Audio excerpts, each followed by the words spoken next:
greatest artists, thinkers, scientists, like throughout all of history, they all say the same thing, that when they came up with their best ideas or they created their best thing, whatever it was that they did, it was almost like an out-of-body experience.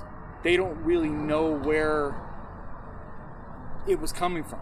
It was almost like it was channeling through them. I don't really necessarily buy into that. I'm not saying that there's some like God or alien or whatever that's channeling through them. I don't buy that, but I do believe that your best stuff is like in your subconscious. It's where your creative mind really is. And so you're always in a struggle with that creative subconscious and then your conscious mind it's like blocking and it's in the way. And it's always like this, trying to get around it.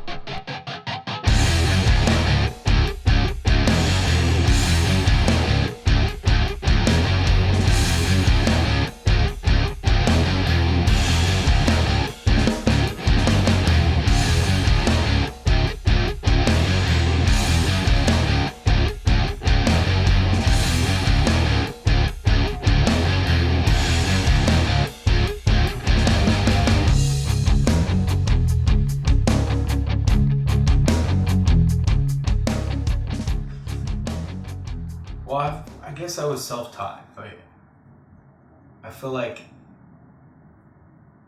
I wasn't self-taught as in I just grabbed a pen and a piece of paper and just started drawing.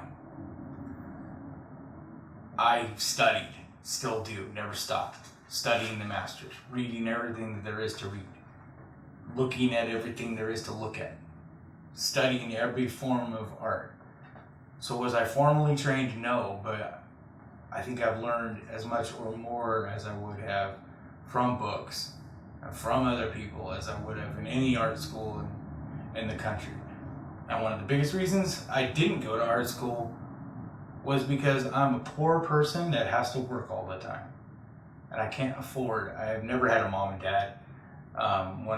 When I was in my teens, they were gone. So I've been on my own on the street or working and surviving. So if you want to do something, you figure out a way to learn it, you know? So I didn't have that opportunity, so I just made the most of what I have, and I still do. Because I feel like it doesn't matter what school you go to, you should always continue to learn about anything you're doing. This PC, did you make this for a show, or? When I was still at Panama Studio, I did kind of a series called Whitewashed, and it had to do with kind of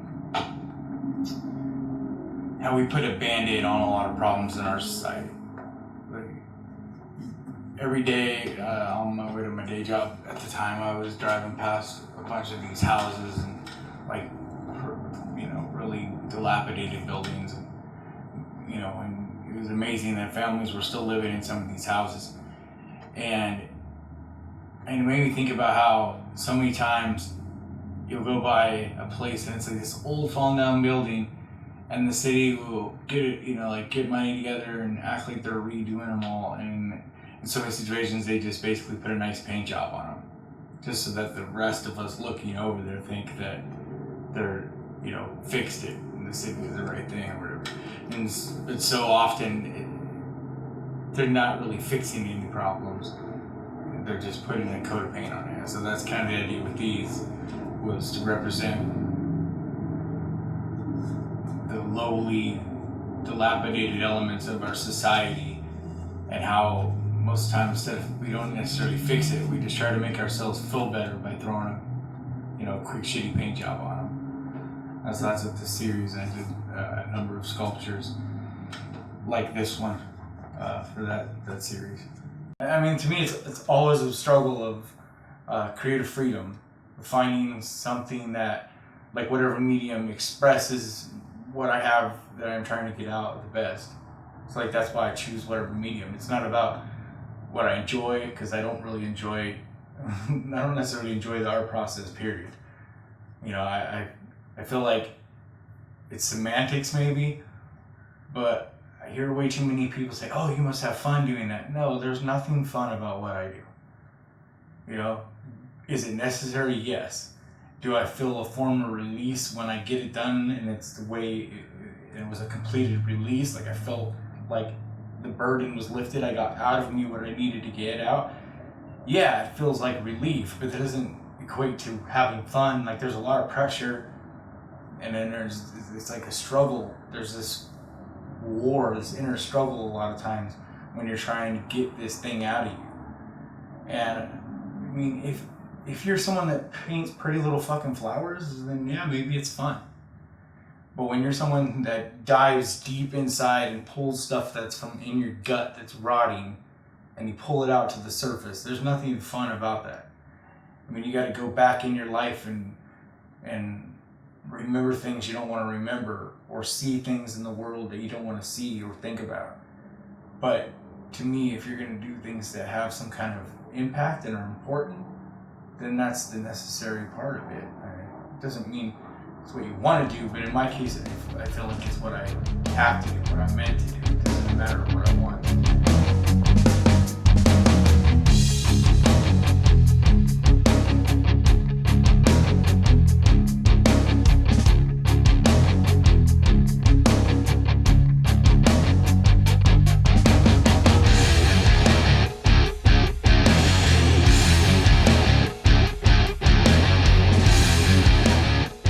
Necessarily feel like it's therapy, because I feel like the demons and stuff I have, they're not going to be helped by anything that I produce.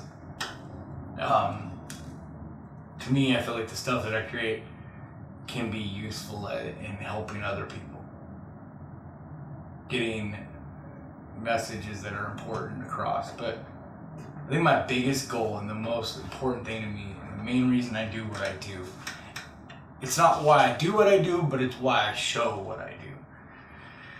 Because I feel like our society has gotten so out of touch with each other. Like there's just this ever-growing space between us. Like Francis Bacon used to frame under glass his paintings. And when asked why he did that, he said because he liked the separation it put between the observer and his painting, that no matter what, there was always this space between them. He liked that. I feel like we've gotten to a point where that's all we have. We don't have these connections anymore. Like kids growing up, most of the time they're playing video games and the interaction they have with each other is over a headset. They're not even there together.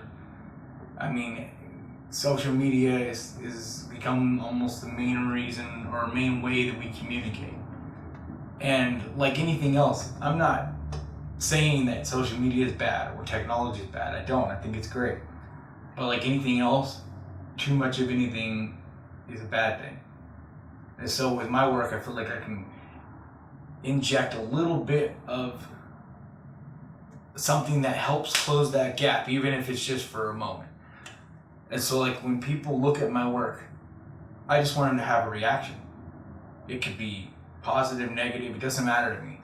As long as they have some kind of reaction, it causes them to think, and most importantly, it causes them to have conversations. And I see it all the time, and it's what makes me the most proud, it makes me the most happy of anything that I get from my work, is when I see two people walk up, look at a piece, look at each other, and say something, start talking.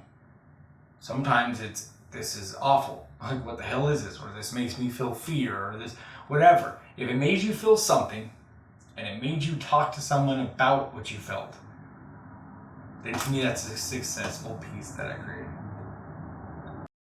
You're creating all this work, and I think it's great, dude. I love your work. But where do you want it to go? Like, do you have an expectation or a thought? My wife asked me this constantly, and there was a time when I could have easily answered it and just been like, I want to go to the heavens, you know, I want to be one of the greatest artists and be, you know, go down in the pantheon of great modern artists and all that.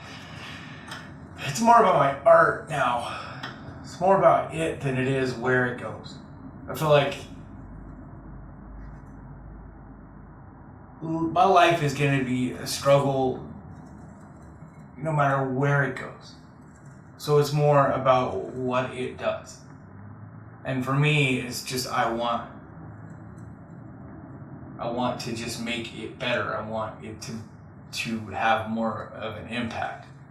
So I want it to be wherever is going to make the biggest impact. But more importantly than that is when that stage comes, I want to have art that is ready to make that kind of impact, that has that much to say.